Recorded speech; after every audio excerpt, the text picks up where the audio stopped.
السلام اور آداب۔ امید ہے آپ سب خیریت سے ہوں گے۔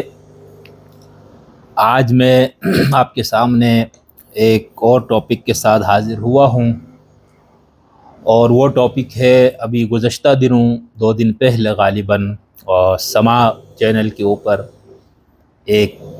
گفتگو ہوئی، اور جس کے مہمان جو گفتگو کرنے والے تھے، ان میں سے ایک کا نام ساحل ادیم صاحب ہے اور دوسرے کا نام خلیل الرحمن قمر۔ خلیل الرحمن قمر تو بالکل ہی اس کا نہ میدان ہے نہ وہ اس طرح کا، وہ اس کے اوپر تو بات کرنا ہی بیکار ہے۔ وہ بالکل ہی ایک احمقانہ انداز پہ بات کرنے والا اور اپنے آپ کو ادیب کہتا ہے، تو اس کے اوپر ہم بات نہیں کریں گے۔ جس لب و لہجے اور جس بدتمیزی کے ساتھ انہوں نے گفتگو فرمائی۔ باقی دوسرے جو شخص ہے وہ ہے ساحل ادیم صاحب۔ ساحل ادیم صاحب جو ہے وہ خود بیسیکلی ان کی تعلیم کسی اور میدان کی ہے، غالباً انجینئرنگ کی یا کسی اور اس میں، لیکن کافی عرصے سے وہ مذہب اور اس سے متعلقہ چیزوں پر گفتگو کر رہے ہیں، اسلام کی تشریح کرنے کی کوشش کر رہے ہیں۔ تو اس لیے تھوڑی سی گفتگو جو انہوں نے فرمائی اس پہ ہم تھوڑا سا طالب علمانہ تبصرہ کریں گے۔ ہم چونکہ لب و لہجے کو شائستہ رکھنے کی کوشش کرتے ہیں، جس شخص سے آپ کو 100% بھی اختلاف ہو، اگر وہ صاحب علم شخص ہے، علم کی بنیاد پہ اس نے بات کرنے کی کوشش کی ہے، تو لہٰذا ظاہر بات ہے پھر اس پہ جو تنقید یا تبصرہ یا تجزیہ اس پہ ہوگا، اس کے لیے ہم وہ لب و لہجہ استعمال نہیں کرتے یا نہیں کر سکتے جو عام طور پر لوگ پسند کرتے ہیں۔ تو ہم ایک شائستہ انداز سے کچھ گفتگو کریں گے۔ اس میں ایک خاتون نے جب ان سے کہا کہ بھئی آپ نے 95% پاکستانی خواتین کو جاہل کہا ہے، تو آپ اس پہ معافی مانگے، تو اس پہ ساحل صاحب نے ان سے سوال کیا کہ بھئی آپ نے لفظ طاغوت کے بارے میں آپ کیا جانتی ہے، اس کا معنی آپ کو پتہ ہے؟ تو انہوں نے کہا نہیں پتہ۔ تو انہوں نے کہا دیکھو ثابت ہو گیا۔ ایک تو انہوں نے یہ جاہل اور اس طرح کی بات کی۔ اس میں انہوں نے یہ بات کی کہ اسلام میں سب سے بڑا گناہ جو ہے وہ طاغوت ہے۔ ایک مختصر اس پہ بات کریں گے۔ اور دوسرا ان کا خاتون نے یہ پوچھا بھئی آپ نے جاہل کیوں کہا؟ تو اس پہ ان کا کہنا تھا کہ جاہل کہنا اسلام کا سب سے پہلا حکم ہے، اور بلکہ کیا کہا تھا انہوں نے؟ فرض، اسلام کا پہلا فرض ہے۔ سوری، ان کے الفاظ یہ تھے کہ جاہل کو جاہل کہنا یہ اسلام کا پہلا فرض ہے۔ تو پہلی چیز جو ہم جس سے بات کریں گے وہ ہے طاغوت۔ اب دیکھیں لفظ طاغوت کا جو استعمال ہے، اس میں سب سے پہلی چیز ہمیں ذہن میں رکھنی چاہیے کہ یہ ایک مذہبی یعنی ایک عربی زبان کا لفظ ہے، اور ظاہر سی بات ہے قرآن پاک سے پہلے بھی یہ لفظ استعمال تھا، اور اس کا جو روٹ ورڈ ہے طا غین واو یا طا غین یا، دونوں روٹ ورڈ اس کا آتا ہے، اور اس روٹ ورڈ کا استعمال عربی زبان میں موجود تھا، اور وہی سے ظاہر سے تو قرآن مجید میں بھی یہ لفظ استعمال ہوا ہے۔ اس روٹ ورڈ سے قرآن میں یہ لفظ کل 39 مرتبہ استعمال ہوا ہے، 39 مرتبہ یہ لفظ اپنے مختلف مشتقات کے ساتھ، یعنی فعل کے ساتھ، فعل کی مختلف شکلوں کے ساتھ، صفت کے طور پر، اسم کے طور پر یہ قرآن میں استعمال ہے 39 مرتبہ۔ اسی سے بن گیا ہے لفظ طاغوت۔ یہ جو ہے قرآن میں کل 8 مرتبہ یہ لفظ استعمال ہوا ہے۔ اب اس کا جو روٹ ورڈ ہے اس کے اندر تمام اہل لغت نے حد سے تجاوز کرنا، حدود کو فراموش کر دینا، پانی کا اپنے حدود سے نکل کر آبادیوں میں گھسنا جس سے تباہی ہو، یہ سارے اس کے معنی ہے۔ یعنی اس کے اندر تمرد، سرکشی، استکبار، غرور، یہ ساری چیزیں اس کے اندر آ جاتی ہے۔ اب اسی تا غین واو یا طا غین یا سے جو لفظ طاغوت بنا ہے، یہ اس میں فاعل ہے، یعنی سرکشی کرنے والا اس کا معنی بنے گا۔ اب اس طاغن ہونا چاہیے، اس کا اس میں فاعل، اس کے آخر میں جو تا ہے وہ کس بات کی ہے؟ تو اہل لغت کا یہ کہنا ہے کہ یہ مبالغے کے لیے ہے، یعنی بہت زیادہ سرکشی کرنے والا۔ جیسے علامن، بہت زیادہ علم رکھنے والا، اس سے لفظ بنتے علامتن، یعنی اس کے آخر میں بھی تا ہے۔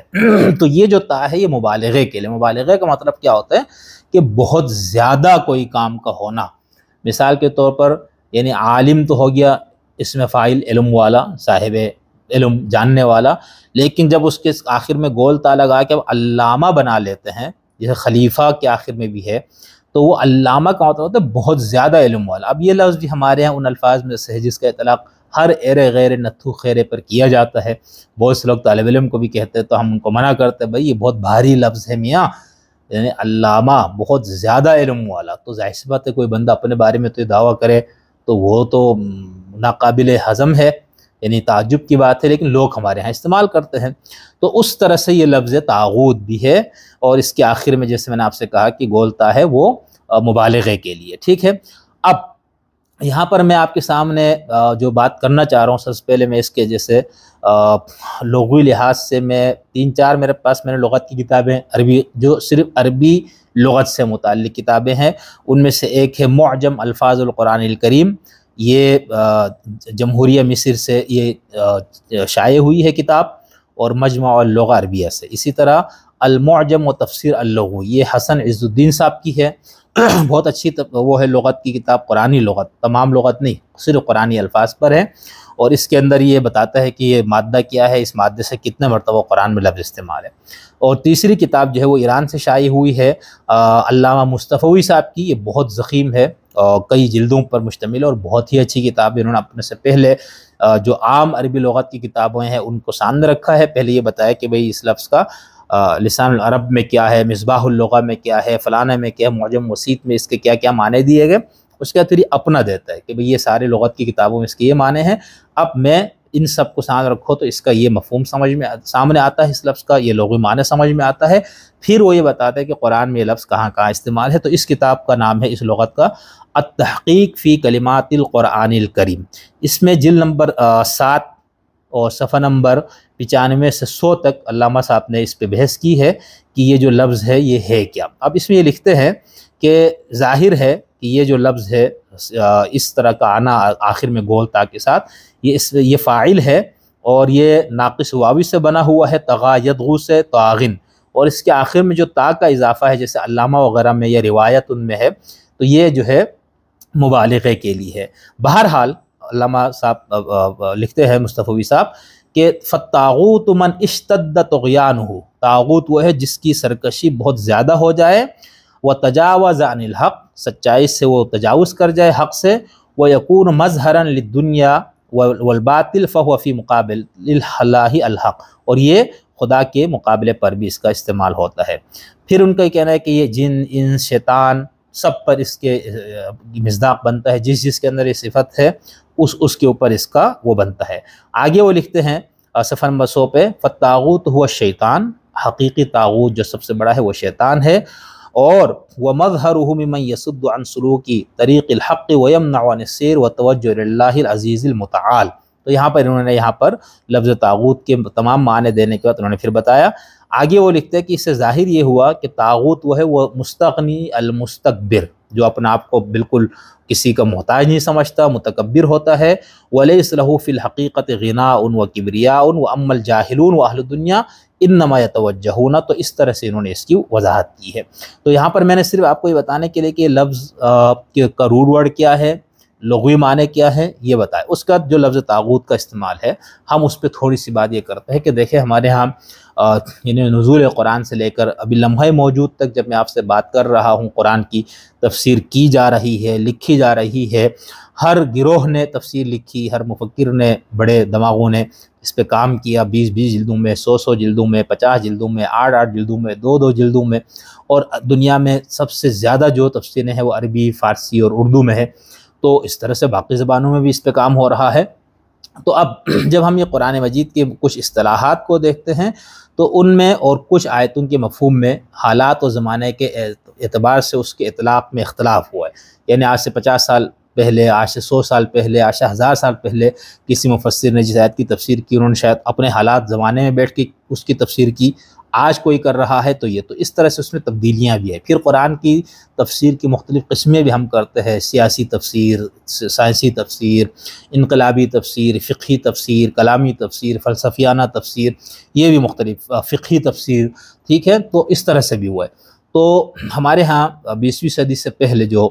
اسلام کی جو تعبیر و تشریح ہے، اور اس کے بعد جو ایک نئی تشریح اسلام کی ہوئی یا ایک نئے انداز سے تشریح ہوئی، اس کو ہم کہتے ہیں پولیٹیکل اسلام، یعنی سیاسی اسلام۔ تو اس سیاسی اسلام کی بنیاد کچھ کانسیپٹس پہ، کچھ بنیادی تصورات پہ ہے۔ یہ ہم نے ساحل ادیم صاحب کی فکر کے کلید کے عنوان سے جو ایک مفصل گفتگو کی ہے، اس میں ہم نے آپ کو تفصیل سے بتایا تھا کہ یہ ہے کیا، سیاسی اسلام کسے کہا جاتا ہے، اور اس پہ ہم آگے بھی ڈیٹیل سے ہم نے بات کرنی ہے، ظاہر سی بات ہے، اور کچھ اور مختلف ہم نے اپنی گفتگو میں بات بھی کی ہوئی ہے۔ تو اس سے پہلے کیا مفہوم تھا پولیٹیکل اسلام کی، جو اسلام کی سیاسی تشریح ہوئی اس میں کیا چیزیں تبدیل ہوئی، اور اب ہم جو رہ رہے وہ ہے پوسٹ یعنی اسلامیت کا دور، یعنی اس کو ہم کہتے ہیں کہ ما بعد اسلام، ٹھیک ہے، یعنی ما بعد سیاسی اسلام، ٹھیک ہے، یعنی اسلام کی جو پولیٹیکل تفسیر ہوئی، اب اس پہ جو نقد ہو، تنقید کی لوگوں نے، اس کے متبادل بیانات دیا، اس کے مختلف جہات پہ لوگوں نے بات کی، تو ہم اس دور میں رہ رہے، تو ہم اس پہ بھی بات کریں گے کہ بھئی اسی ایک لفظ، ایک اصطلاح یا اسی ایک آیت، کسی بھی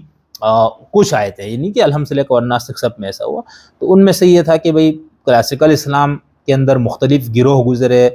کچھ آزاد خیال گزرے، تو انہوں نے کیا اس کی تشریح کی، پولیٹیکل اسلام کے دور میں کیا تشریح کی گئی، اور ما بعد پولیٹیکل اسلام میں انہی آیتوں کی کیا تشریح ہوتی۔ کچھ موضوعات ہے، یہ نہیں کہ سارا کچھ، اور وہ کچھ بنیادی موضوعات ہیں جس کی بنیاد پہ پھر پورے فہم پہ اس کا ایک فرق پڑتا ہے، ایک اثر پڑتا ہے۔ تو یہ جو لفظ طاغوت ہے، یہ پہلے بھی اس کا استعمال تھا، ابھی ہم آیتیں بھی پڑھیں گے، اس کے برسابقہ مفسرین کا کیا تھا تھوڑا سا وہی بیان کریں گے، لیکن اس سے پہلے میں نے آپ کو کہا بیک گراؤنڈ یہ بتا دوں کہ 20ویں صدی کی وجہ پولیٹیکل اسلام کا جو دور آتا ہے اس میں کچھ اصطلاحات ہیں 10-12 جن کو ہمارے ان مفکرین نے، بڑے دماغوں نے لیا، اور انہوں نے اس کی مکمل سیاسی تشریح کی۔ اس کی سب سے بہترین جو مثال ہے وہ سید ابو الاعلیٰ مودودی رحمۃ اللہ تعالی علیہ کی کتاب قرآن کی 4 بنیادی اصطلاحات، یعنی ان میں انہوں نے لکھا ہے کہ ان 4 اصطلاحات کا وہ مفہوم جو مودودی صاحب سمجھ رہے، اس کو نہ سمجھنے سے پوری امت صدیوں سے قرآن کی 3/4 تعلیم سے امت محروم رہی، ٹھیک ہے۔ اسی کو شدت سے پرویز صاحب بیان کرتے ہیں، اسی کو شدت سے سید قطب صاحب بیان کرتے ہیں، اسی کو پھر پولیٹیکل اسلام جو شیعوں میں اس کا ایک تصور پورا آیا، علامہ باقر الصدر، پھر امام خمینی، اور پھر اس کے بعد کی جو پوری تشریح ہے۔ تو اس میں سے کچھ اصطلاحات میں سے ایک جو اہم ترین اصطلاح جس کو یہ لوگ استعمال کرتے ہیں وہ ہے طاغوت، یعنی لفظ طاغوت کا استعمال آپ کو یہ نظر آئے گا کہ ہمارے ہاں جو پولیٹیکل اسلام، یعنی پولیٹیکل اسلام کی سب سے بڑی نشانی یہ وہ یہ کہیں گے اسلام سیاست کا نام ہے، سیاست کرنا اسلام کو حکم ہے، نظام کو تبدیل کرنا اسلام کو حکم ہے، اسلام مکمل ضابطۂ حیات ہے، اسلام آیا ہی اس لیے تھا کہ معاشرے میں انقلاب برپا کیا جائے، تبدیلی، یعنی تبدیلی فرد کی نہیں، وہ تو سب مانتے ہیں، معاشرہ تبدیل، سیاست کو تبدیل کیا جائے، مکمل ضابطۂ حیات کے طور پر ہے، اس کو تمام نظام ہائے زندگی پر غالب کرنا یہ بندہ مومن کا فرض ہے، اس سے مطلوب ہے، اس کی ذمہ داری ہے۔ یہ کچھ بنیادی چیزیں ہیں جو آپ کو ان میں یہ چیز نظر آئے گی۔ تو یہ جن اصطلاحات میں ہم یہ بات کریں کہ کا استعمال ان حضرات نے کیا اور بہت زیادہ اس سے اخذ کیا، اس میں سے طاغوت ہے۔ اب اس کو آپ دیکھیں، حضرت امام خمینی رضوان اللہ تعالیٰ علیہ،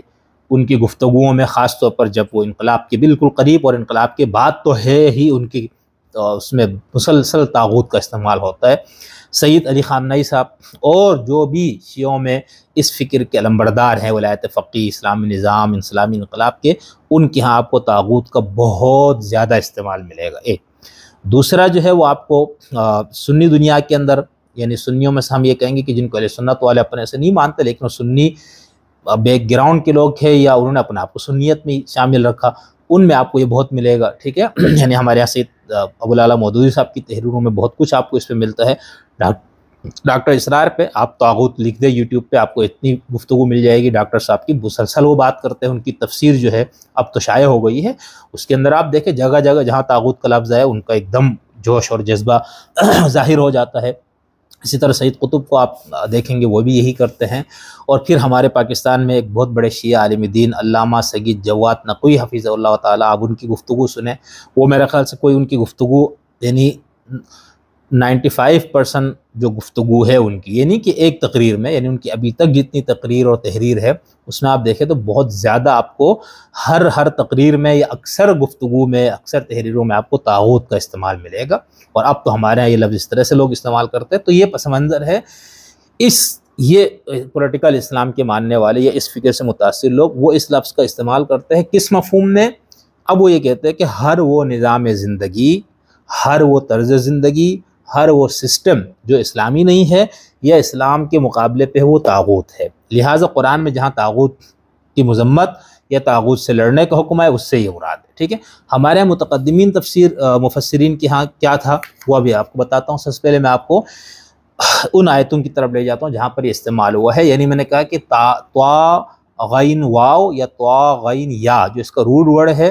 اس سے میں نے آپ کو بتا دیا کہ قرآن میں یہ لفظ کتنا مرتبہ استعمال ہوا ہے، 39 مرتبہ، ٹھیک۔ لفظ طاغوت جس کے اوپر اب بہت زیادہ بات ہوئی، یہ قرآن میں کل 8 مرتبہ استعمال ہے۔ سب سے پہلے سورہ البقرہ آیت نمبر 256 اور 257، ٹھیک ہے، اس کے اندر ہے۔ مثال کے طور پر یہ آیت ہے لا اکراہ فی الدین قد تبین الرشد من الغی، دین میں کوئی جبر نہیں ہے، سچائی، گمراہی اور ہدایت جو ہے وہ واضح ہو چکی ہے گمراہی سے۔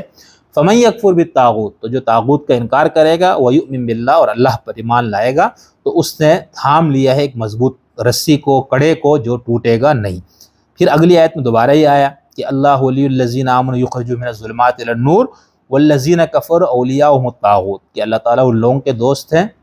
جو ایمان لائے ہیں، وہ ان کو اندھیروں سے روشنی کی طرف نکال کے لاتا ہے، اور جو انکار کرنے والے ہیں ان کے دوست طاغوت ہیں، اور وہ طاغوت ان کو روشنیوں سے اندھیرے کی طرف لے جاتے ہیں، یہی جہنمی ہے جس میں وہ ہمیشہ رہیں گے۔ یہ تو سورہ البقرہ کے اندر جیسے میں نے آپ سے کہا کہ آیت نمبر 256 257۔ اسی طرح سورہ النساء کی آیت نمبر 51 میں یہ لفظ دوبارہ آیا ہے، الم تر الی الذین اوتوا نصیبا من الکتاب یؤمنون بالجبت والطاغوت ویقولون للذین کفروا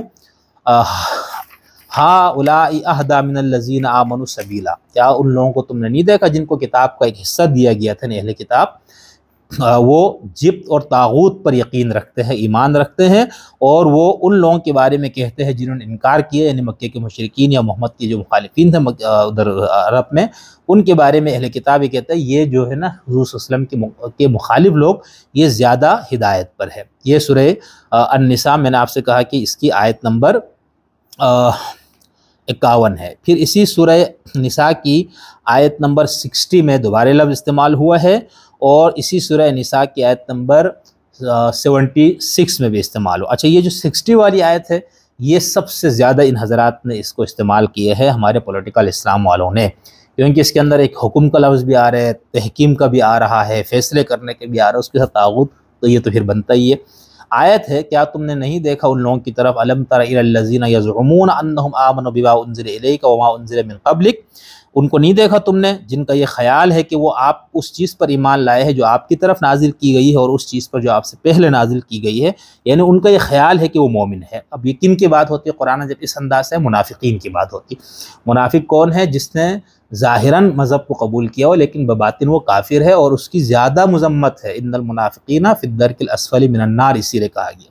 تو کہا کہ وہ لوگ سمجھتے ہی ہے کہ وہ مومن ہے۔ اب ان کے مومن نہ ہونے کی نشانی کیا ہے؟ کہا یریدونا، یہ چاہتے ہیں، ان یتحاکموا الی الطاغوت، کے اپنے فیصلوں کے، معاملات کے فیصلے طاغوت سے کرائیں۔ اب یہاں پر دیکھا اسلام کے مقابلے پہ جو نظام ہے اس کو کہا گیا۔ خیر،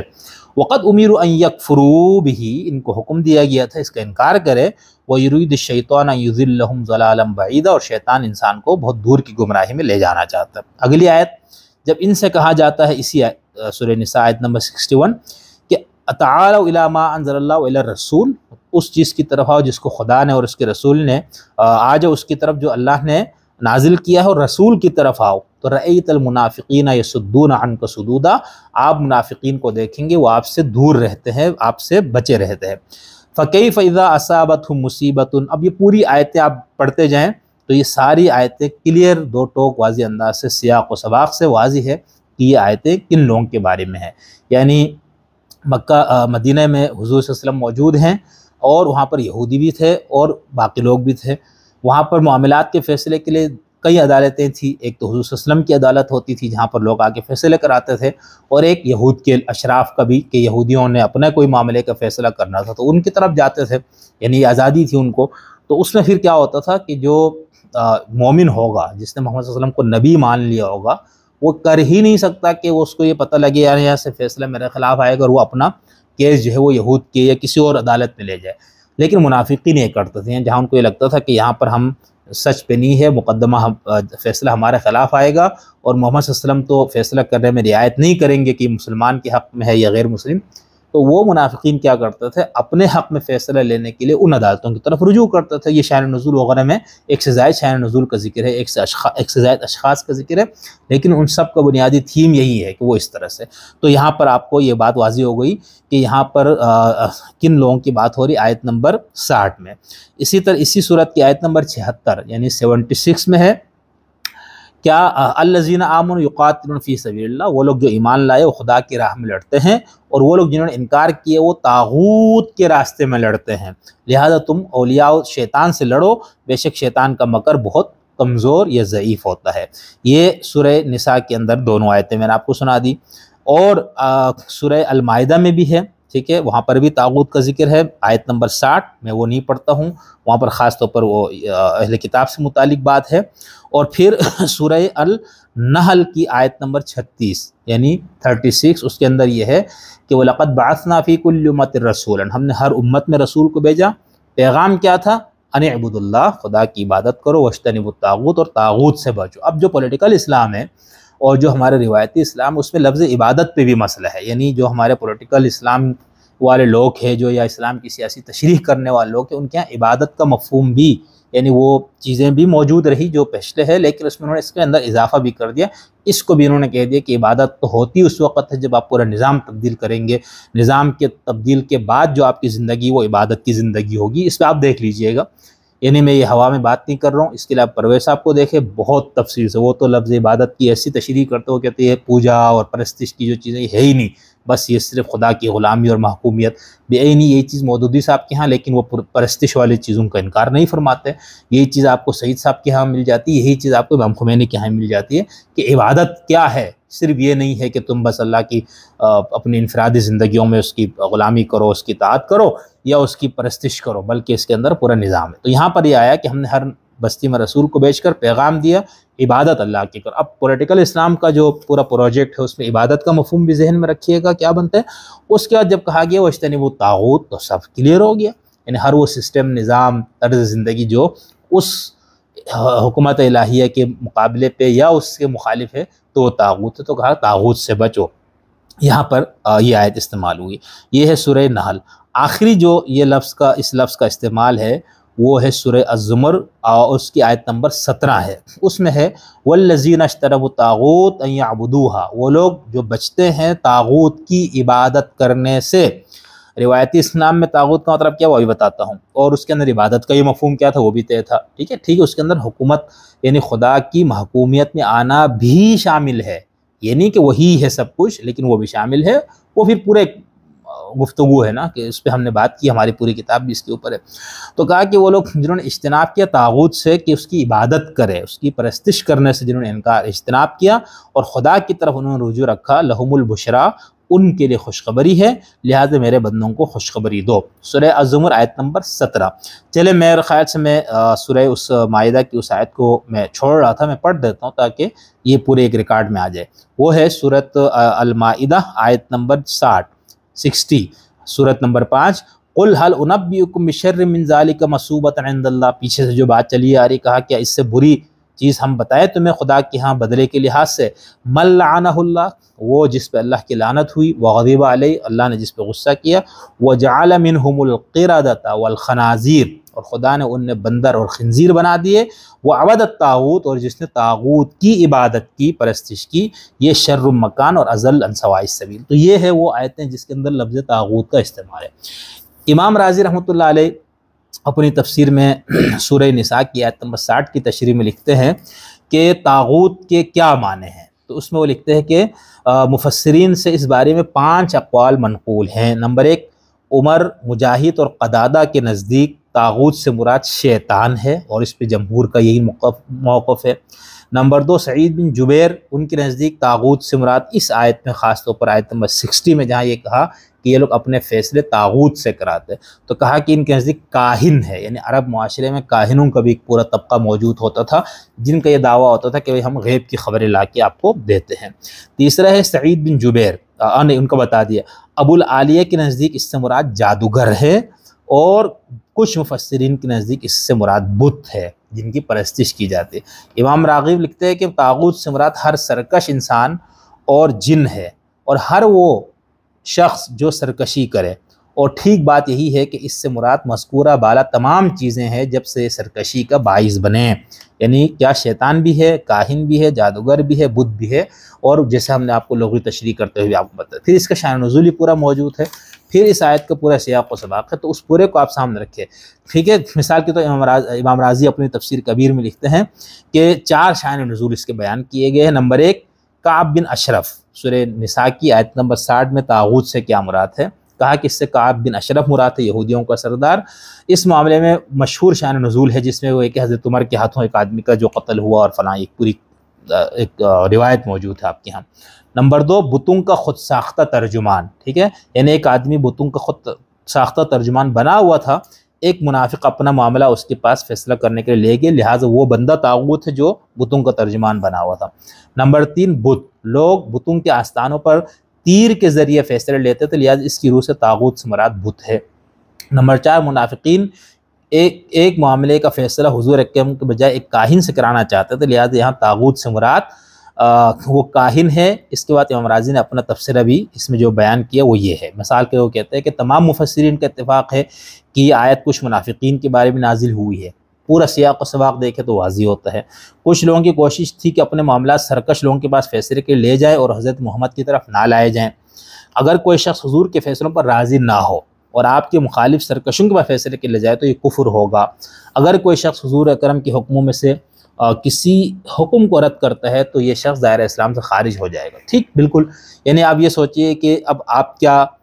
جب اس آیت کو پیش کر کے آپ لوگ کہتے ہیں کہ طاغوت سے مراد یہ ہے اور اس کے اطلاق کرتے ہیں، تو کیا آپ یہ بتانا چاہتے ہیں کہ آج بھی حضور موجود ہے کہیں پر جو فیصلے فرما رہے ہیں اور ان کے پاس نہ جانا؟ تو ایسا تو نہیں ہے نا، یعنی ان کے نام پہ ہوں گے، یعنی اب جیسے یہاں مختلف دارالافتاء ہے، ہر گروہ کے، ہر فرقے کے، اور پھر فرقے کے اندر مختلف، وہاں پر آپ کو فتوے مختلف بھی مل جاتے ہیں، ٹھیک ہے، ان کا فتویٰ قرآن و سنت کا فہم پہ مبنی ہی ہوتا ہے، لیکن مختلف ہوتا ہے بہت سے معاملات، یعنی فقہ کے تو بہت سارے معاملات ہیں جس میں خود اہل سنت کے فقہاء ایک دوسرے سے نہیں ملتے، خود شیعوں کے فقہاء کے ایک دوسرے سے شدید اختلاف ہے۔ تو کیا آپ یہ کہیں گے کہ ان میں سے جس کے پاس بھی آپ جائیں گے تو وہ دوسرے کے بارے میں کہے کہ یہ جہاں جا رہے تو یہ منافقین ہے، اور اس کے لیے وہ یہ آیت پڑھنا شروع کرے کہ الم تر الی الذین یزعمون انہم آمنوا بما انزل الیک وما انزل من قبلک یریدون ان یتحاکموا الی الطاغوت؟ تو ایسا نہیں ہو سکتا، ٹھیک ہے۔ تو یہ بات تو واضح ہو گئی۔ یہاں پر جو کل خلاصہ جو میری بات کا ہے وہ یہ کہ لفظ طاغوت کا استعمال قرآن میں ہے، کس معنی میں ہے وہ میں نے آپ کو بتا دیا، سابقہ مفسرین اس کو کس معنی میں لیتے وہ میں نے بتا دیا، پولیٹیکل اسلام والے کس معنی میں وہ بتا دیا، اور اس کے بعد ہم نے جیسے اپنے گزشتہ گفتگو میں ساحل ادیم صاحب نے بتایا کہ جب ہم ان کی پوری فہم میں دین کو سامنے رکھتے ہیں تو ہمیں ان کا شجرہ کہاں ملتا ہے۔ اچھا، اس میں مسئلہ یہ ہے کہ میرے جیسے کوئی شخص جس نے 2-4 چیزیں پڑھ لی یا کچھ کیا، یا کچھ لوگوں سے چیدہ کوئی چیز انتخاب کر کے وہ اپنا وہ بیان کر رہا ہے،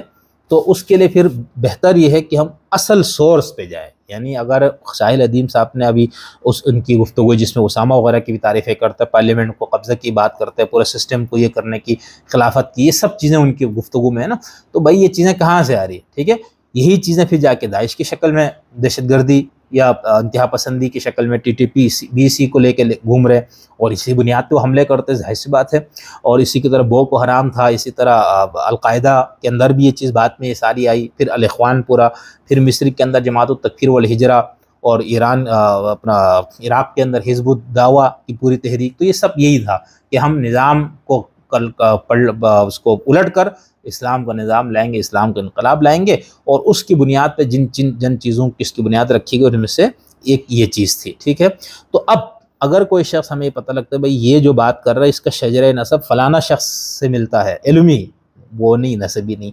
ٹھیک ہے، کہ بھئی یہ بات تو سید مودودی کی ہاں ہے یا فلانا کے، تو میں کہتا ہوں پھر بجائے اس کے کہ آپ ایک ایسے شخص ہے جس کی اپنی عمر بھی کم ہے، مطالعہ بھی کم ہے، علم بھی کم ہے، فکر بھی بہت سطحی ہے، تو آپ اس کی وجہ اب اس اصل سورس پہ جائے نا، یعنی سید ابو العالیٰ مودودی رحمۃ اللہ تعالیٰ علیہ، ہمیں ان سے 100% بھی اختلاف ہو سکتا ہے، امام خمینی سے آپ کو 100% اختلاف ہو سکتا ہے، لیکن اس اختلاف کے بعد بھی اگر کوئی طالب علم یا کوئی عالم بھی ان سے اختلاف کرے گا تو سوچ سمجھ کے کرے گا، یعنی یہ وہ لوگ ہیں جنہوں نے اپنی پوری زندگیاں دین کی تعبیر، تشریح، خدمت، پھیلاؤ میں انہوں نے اپنی کھپا دی۔ ڈاکٹر اسرار کو دیکھیں، 70 سال انہوں نے قرآن کے اوپر کام کیا، ٹھیک ہے، تو ان کے بال اس میں سفید ہو گئے، اس میں بوڑھے ہو گئے، اسی میں ان کی موت آئی، تو بھئی ہم ان کے پاس کیوں نہ جائیں؟ بجائے اس کے کہ ہم ایک ایسے شخص کے پاس سے دین لیں اور دین کا وہ فہم لیں. یا تو وہ یہ کہنا کہ بھائی میں ان میں سے کسی اس کے ساتھ نہیں ہوں، سب گمراہ ہے، سب کے ساتھ خرابی ہے، سب میں وہ ہے، میں پورا پروجیکٹ لاتا ہوں، جس سے سید ہمارے جناب محترم جاوید احمد غامدی صاحب حفظہ اللہ تعالیٰ کی مثال آپ کے سامنے ہے. وہ ان سب سے اختلاف رکھتے ہیں، روایتی اسلام والوں سے بھی، پولیٹیکل اسلام والوں سے، لیکن انہوں نے پوری اپنی ایک فکر پیش کی ہے دین کی بنیاد پہ. انہوں نے میزان کے نام سے کتاب لکھی جس میں انہوں نے ان تمام اصول اور مبادی کا ذکر کر دیا جن کی بنیاد پہ وہ دین کا پیش کرتے ہیں. مقامات میں سب کچھ بتا دیا. برہان ان کی کتاب جس کے اندر انہوں نے اپنے سے جن سے ان کو شدید اختلاف ہے خاص طور پر ان سب پہ نقد کر کے بتا دیا. اس کے بعد انہوں نے فہم دین کا پورا ایک اصول مرتب کیا ہے، اصول و مبادی تدبر قرآن، اصول و مبادی تدبر حدیث. ٹھیک ہے، پھر اس کے بعد ان کا اپنا ایک فقہی نظام ہے، ان کا اپنا ایک کلامی نظام ہے. ان اصولوں کی بنیاد پہ محترم غامدی صاحب نے مکمل ایک پروجیکٹ دیا. تو ٹھیک ہے، اب جو غامدی صاحب کے ہمارے شاگردان تو نہیں کہیں گے، شاگردان بھی اور جو ان کے ماننے والے متاثر ہیں، بھائی ہم تو کسی کی تقلید نہیں کرتے. اچھا جی، دین کہاں ہے؟ رہتا ہے قرآن و سنت سے. اب وہ جو غامدی صاحب کا ماننے والا جس قرآن و سنت کی بات کرے بھی نہیں ہے، یعنی وہ فہم غامدی صاحب سے استفادہ کر، تو بالکل معیوب بات نہیں ہے، بالکل ٹھیک ہے، لیکن وہ اس کو معیوب بنا کے پیش کرتے ہیں. یہ ایسے ہی جیسے ہمارے اہل حدیث والوں کے ہاں ہے سلفیوں میں کہ جی ہم تو تقلید نہیں کرتے، ہم تو قرآن و حدیث. بھائی تو قرآن و حدیث میں کسی کا فہم لیتا ہے نا، یعنی میں ایک عام شخص تو نہیں قرآن و حدیث سے براہ راست استفادہ کرتا، نہ اس سے وہ اپنے لاخذ کر سکتے. تو کہنے کا مطلب یہ ہے کہ جب ہمیں کسی کا علمی فکری شجر نسب اگر ہمیں پتہ چل جاتا ہے تو پھر ہمیں بجائے اس کے کہ ہم فرنچائز جو کھول کے بیٹھا ہے اور اس کے اندر بھی وہ اصل کمپنی کا نام نہیں لیتا، تو پھر ہمیں اصل کمپنی کے پاس جانا چاہیے. وہاں پر آپ کو کم سے کم ایک ٹھوس چیز ملے گی اور اس کی پوری فکر کی عمارت ملے گی، ایک کچھ اصول اس کے ملیں گے، ان اصولوں کی بنیاد اس کی پوری تشریح ملے گی. اور خوش قسمتی یہ ہے کہ علامہ پرویز صاحب ہوں، ڈاکٹر اسرار صاحب ہوں، امام خامنائی صاحب ہوں. خمینی صاحب کی تفسیر نہیں ہے، مطلب مجموعہ ہے ان کی مختلف جگہوں سے جمع کر کے، سورہ فاتحہ کی تفسیر ہے، پورا قرآن کی نہیں ہے. خامنائی صاحب کی تفسیر اب آ رہی ہے. اسی طرح آپ اپنا یہ کیا نام ہے سید قطب صاحب ہیں، آپ ان کو دیکھیں، انہوں نے الحمد سے لے کر الناس سے قرآن کی تشریح کی. اختلاف آپ کو ہو سکتا ہے، ہونا چاہیے، لیکن مکمل پروجیکٹ کے ساتھ ان کے پاس موجود ہے. مکمل ایک خالص مال ہے. اس خالص مال میں آپ کو چھانٹی آپ خود کریں گے جس نقطہ نظر کو آپ صحیح سمجھتے اس کی روشنی میں. تو کہنے کا مطلب ہے کہ ہمارے ساحل صاحب اور وہ قمر تو بالکل ہی جاہل آدمی ہے، اس کو تو چھوڑ دیتے. میں یہ لفظ استعمال نہیں کرتا ہوں، لیکن ان کے لیے کر رہا ہوں بہت سوچ سمجھ کے. ٹھیک ہے، وہ ایسے ہی. اچھا، دوسری بات تو اس خاتون نے بہت اچھا سوال کیا جب ساحل صاحب نے بار بار جاہل جاہل والی بات کی. تو اس خاتون نے اس میں جب ساحل صاحب نے کہا کہ بھائی جاہل کو جاہل کہنا اسلام کا پہلا فرض ہے. اچھا، اس سے پہلے میں انہوں نے جب کہا نا کہ طاغوت اسلام کا سب سے بڑا گناہ ہے، تو اس کو دیکھیں،